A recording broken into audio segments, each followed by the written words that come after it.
तो हेलो दोस्तों, welcome to ICM channel. आज हम लोग यहाँ पे डिस्कस करने वाले हैं दो स्टॉक के बारे में। पहला तो यहाँ पे होगा जियो फाइनेंशियल और सेकंड होगा बीपीओ। तो आप इस वीडियो को जरूर से अंत तक देखना। स्टार्ट करते हैं और पहले हम लोग यहाँ पे डिस्कस करते हैं जियो फाइनेंशियल के बारे में। तो देखो आज यहाँ पे स्टार्टिंग में जो है ना 2% से ज़्यादा का यहाँ पे कमजोरी दिखाई दे रहा था, लेकिन फिर ये सस्टेन करके ऑलमोस्ट एक फ्लैट ये बंद होते हुए दिखाई दे रहा है। बहुत से लोग का यहाँ पे बस एक ही सवाल जो उठ रहा है मन में कि जब क्वार्टर का नंबर इतना अच्छा आते हुए दिखाई दिया, उसके बाद में स्टॉक में यहाँ पे गिरावट हो रहा है, क्या हम लोग यहाँ पे फंस गए हैं? देखो सबसे पहले आप जानते हो कि यहाँ पे अभी फिलहाल जिसने भी क्वार्टर से पहले स्टॉक को बाय किया था वो यहाँ पे बिजनेस को देख करके ही बाय किया था। और ख़ास तौर से एक और जो नाम जुड़ा हुआ है जो यहाँ पे रिलायंस का है, इसके कारण लोग यहाँ पे बाय करते हैं। देखो सबसे पहले बिजनेस के बारे में सही से यदि आप समझ लोगे ना तो फिर जो आपका डाउट है वो यहाँ पे क्लियर हो जाएगा। और जानते हो कि जियो फाइनेंशियल एक NBFC कंपनी है और इसलिए हम लोग यहाँ पे इसके बारे में लॉन्ग टर्म के लिए सोच रहे हैं। और साथ साथ जो इनका पिछला जो यहाँ पे जो भी रिकॉर्ड है उसके कारण यहाँ पे लोग जो है इसमें इंटरेस्ट यहाँ पे दिखा रहे थे। और साथ साथ जानते हो कि अब यहाँ पे आपको मतलब हर मार्केट में ये घुस रहा है, जैसे कि आपका यहाँ पे इंश्योरेंस आपका प्लस पेमेंट्स के रिगार्डिंग में, मतलब हर जगह यही आपको जो है जाते हुए दिखाई दे रहा है। और इसलिए लोग यहाँ पे बुलिश थे। लोग यहाँ पे क्या यहाँ पे आपको जो म्यूचुअल फंड हाउस भी यहाँ पे बुलिश थे, शायद आप लोग यहाँ पे याद होगा। तो इसलिए मैं आपको बस एक चीज़ बताऊँगा कि फिलहाल यहाँ पर आप जो बिजनेस को देख के समझो और जो क्वार्टर का नंबर है उसमें ज़्यादा फोकस करो। स्टॉक में अप्स एंड डाउन दिखाई देगा, लेकिन खास बात क्या है कि फिलहाल जो स्टॉक आपको बुक वैल्यू के हिसाब से अच्छे रेट पे स्टॉक यहाँ पे देखने को मिल रहा है। 182 का यहाँ पे कंपनी का बुक वैल्यू है। अभी देखो ये होता क्या है, देखो बेसिक तौर से यदि मैं आप के साथ जो शेयर करूँ ना तो बुक वैल्यू का मतलब होता है एक ऐसा एसेट जो सेल करके आपका पैसा चुकाया जा सके। मतलब यदि कंपनी डूब रही है, ठीक है, और आपका बाइंग लेवल यहाँ पे शेयर है 250 में, मान लो आपने बाई किया हुआ स्टॉक को और यहाँ पर 182 रुपया, मतलब कि यदि कंपनी डूब रही है तो आपको 182 रुपया पर शेयर ही आपको मिलेगा।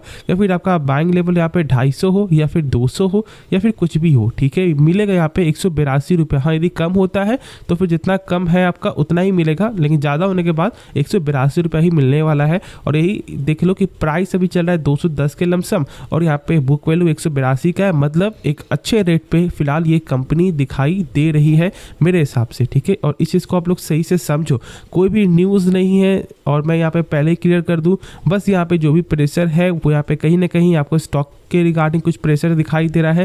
लेकिन ऐसे क्वार्टर के नंबर पे फोकस यदि करोगे तो गजब का नंबर आते हुए दिखाई दिया है। सेल्स पे भी गजब का ग्रोथ यहाँ पे क्वार्टर और यहाँ पे प्रॉफिट यदि आप एक बार देखोगे तो भाई डबल से भी ज़्यादा यहाँ पे प्रॉफिट में गेन देखने को मिला है। 332 करोड़ से बढ़कर 668 करोड़, मतलब यहाँ पे आपको 100% भी होता तो मतलब ऑलमोस्ट यहाँ पे 664 करोड़ यहाँ पे होता, लेकिन 668 करोड़ मतलब 101% का यहाँ पे गजब का जंप दिखाई दे रहा है। तो इस बात को सही से समझो, ठीक है। और खुद के पॉइंट ऑफ व्यू से ये जानो कि कंपनी का क्या यहाँ पे growth possibility for the long term के लिए है या नहीं। यदि आपको लगता है कि नहीं ग्रोथ यहाँ पॉसिबिलिटी नहीं है तो फिर आप यहाँ पे इन्वेस्ट मत करो। किसी के कहने पे यदि आप स्टॉक को बाय या फिर सेल करोगे तो ये फिर सही तरीका नहीं होता है। और फिलहाल जानते हो कि जो स्टॉक का यहाँ पे हाई है वो यहाँ पे 266.95 का है, जो फिलहाल अभी बहुत दूर है। लेकिन लॉन्ग टर्म से देखोगे यदि बिजनेस मॉडल पसंद आ रहा है तो फिर ये प्राइस कुछ भी नहीं है। तो ठीक है, खुद से सोचो समझो, उसके बाद ही कोई फैसला आप लोग को लेना चाहिए। किसी के कहने पर बाई सेल नहीं करना है आप लोगों को। अब जो यहाँ पे नेक्स्ट स्टॉक है वो यहाँ पे है विप्रो। देखो आज यहाँ पे 3% से ज़्यादा का कमजोरी दिखाई दिया और कल यहाँ पे भी संकेत मिल गया था आपको ADR में कि 3% तक का कमजोरी देखने को मिलेगा। लेकिन देखो यहाँ पे जो है ना, जब इसके बारे में मैंने आपको जब बताया था, क्वार्टर का रिजल्ट बताया था, उसके जस्ट मतलब पहले ही आपको इसका मर्जर का भी न्यूज़ आया था कि यहाँ पे जो विप्रो जो है आपको सब्सिडरी कंपनी को मर्ज कर रही है अपने साथ। और उसके बाद भी कुछ खास यहाँ पे गेन या फिर कुछ खास यहाँ पे कंट्रोल देखने को मिला नहीं, कुछ यहाँ पे आपको रिकवरी देखने को मिला नहीं है, क्योंकि विप्रो की सब्सिडरी कंपनी है वो, ठीक है। इस बात को सही से समझो। ऐसा नहीं है कि जैसे कि पेरेंट कंपनी ये नहीं है कि भाई पेरेंट कंपनी नहीं, सब्सिडरी कंपनी यहाँ पे मर्ज आपको यहाँ पे हो रही थी और इसलिए कुछ खास फ़र्क देखने को नहीं मिला है। जो भी प्रेशर है वो यहाँ पे क्वार्टर के वजह से प्रेशर है। और ये क्वार्टर मतलब जानते हो कि नंबर कैसा देखने को मिला है, कुछ खास नंबर देखने को नहीं मिला है। ईयर ऑन ईयर के हिसाब से जो सेल्स है ना वो यहाँ पे कमी थोड़ा सा मतलब आते हुए दिखाई दिया है और जो प्रॉफिट है वो यहाँ पे कहीं ना कहीं एक फ्लैट प्रॉफिट यहाँ पे देखने को मिला। देखो यदि यहाँ पे जो सेल्स फ्लैट भी होता ना तो भी चलता, लेकिन सेल्स यहाँ पे कम होते हुए दिखाई दिया और यही कारण है कि स्टॉक आज 3% से ज़्यादा यहाँ पे टूटा हुआ है। तो क्या करना चाहिए, तो देखो मैंने इसका कल भी टेक्निकल आपके साथ यहाँ पे शेयर किया हुआ था कि देखो टेक्निकल यहाँ पे फिलहाल अभी क्या बता रहा है। और यदि हम लोग एक बार फिर से देख ले तो देख लो कि फिलहाल ये अपना जो है यहाँ पे ब्रेकडाउन के नीचे ही ट्रेड कर रहा है और फिलहाल 395 का लेवल है। मैंने शेयर कर दिया था कि स्टॉक का जो यहाँ पे टेक्निकल फिलहाल यहाँ पे बेरिश का साइन दिखा रहा है और यहाँ पे रिजल्ट भी सपोर्ट नहीं किया। तो कहीं ना कहीं मेरे हिसाब से देखो यदि आप इसके बारे में सोच रहे हो स्टॉक के बारे में और यदि यहाँ पे ये 388 का लेवल है जो ऑलमोस्ट यहाँ पे 390 जो लेवल है, यदि ये यहाँ पे ब्रेकडाउन यदि हो जाता है और इसके नीचे यदि क्लोजिंग दे जाता है तो कहीं ना कहीं जो स्टॉक का लेवल है वो यहाँ पे 377 तक भी आ सकता है या फिर चांस यहाँ से आपको ये भी बनता है कि यहाँ से ये रिकवर होते हुए दिखाई दे, क्योंकि ये अपने सपोर्ट को पहचान करके ऊपर की तरफ निकल सकता है। तो मेरे हिसाब से अभी आप यहाँ पे वेट करके चलो फॉर द टेक्निकल वाइज, लेकिन ऐसे लॉन्ग टर्म के लिए मैं बस आपको यहाँ पे यही बोलूँगा, देखो विप्रो कोई ख़राब कंपनी नहीं है, एक स्लो कंपनी है, बस इसका भी बिजनेस को समझना है आप लोगों को। फिलहाल अभी कुछ खास क्वार्टर का नंबर आते हुए दिखाई नहीं दिया है और इसलिए कंटिन्यू यहाँ पे प्रेशर है। कहीं ना कहीं आपको और सारे जो स्टॉक IT सेक्टर का है वो यहाँ पे ज़्यादातर आपको रिकवर यहाँ पे हुए, लेकिन विप्रो कुछ खास रिकवर देखने को नहीं मिला है।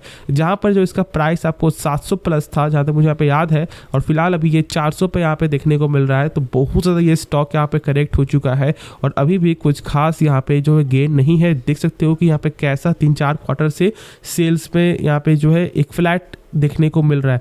तो यही सबसे बड़ा मेन कारण है, बाकी ऐसे कंपनी के बिजनेस पे कोई भी खराबी नहीं मेरे हिसाब से।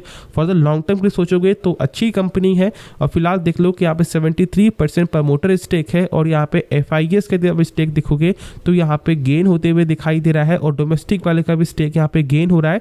लेकिन भाई पब्लिक स्टेक यहाँ पे कम कर रही है डर से, क्योंकि उनको ये लग रहा है कि शायद ये कंपनी खराब है। यही होता है कि जब आप लोग सेल कर रहे हो तो फिर कोई ना कोई यहाँ पे बाई कर रहा है, जैसे कि आप यहाँ पे देख सकते शेयर होल्डिंग पैटर्न में कि भाई ऑलमोस्ट आपको 16.5% था तो फिर उस समय घटकर मतलब 12.5% तक यहाँ पे आपको जा चुका, लेकिन साथ साथ यहाँ पे डोमेस्टिक वाले ने स्टेक बाय किया, ठीक है। फिर यहाँ पे भाई प्रमोटर ने भी कुछ फ्लैट यहाँ पे दिखाया। तो यहाँ पे वही चीज़ है, यदि आप यहाँ पे 3% आप बेच रहे हो तो कोई 3% यहाँ पे खरीद रहा है और यहाँ पे खरीद कौन रहा है, तो भाई प्रमोटर भी कुछ % यहाँ पे कभी स्टेक सेल या फिर आपको बाई हो रहा है। लेकिन यहाँ पे डोमेस्टिक वाले और यहाँ पे FIS वाले लगातार स्टेक को बाई करते हुए ही फिलहाल अभी यहाँ पे दिखाई दे रहे हैं। तो एक फोकस वाला ये स्टॉक है मेरे हिसाब से, इस बात को सही से समझो जानो, उसके बाद ही कोई फैसला आप लोगों को लेना चाहिए। तो होप आपको ये वीडियो पसंद आया होगा, तो आप इस वीडियो को लाइक कर सकते हो, साथ साथ आप इस चैनल को सब्सक्राइब भी करना और दोस्तों में शेयर करना जिनके पास इन दोनों में से कोई भी एक शेयर हो। तो मिलते हैं नेक्स्ट वीडियो में, तो तब तक के लिए धन्यवाद।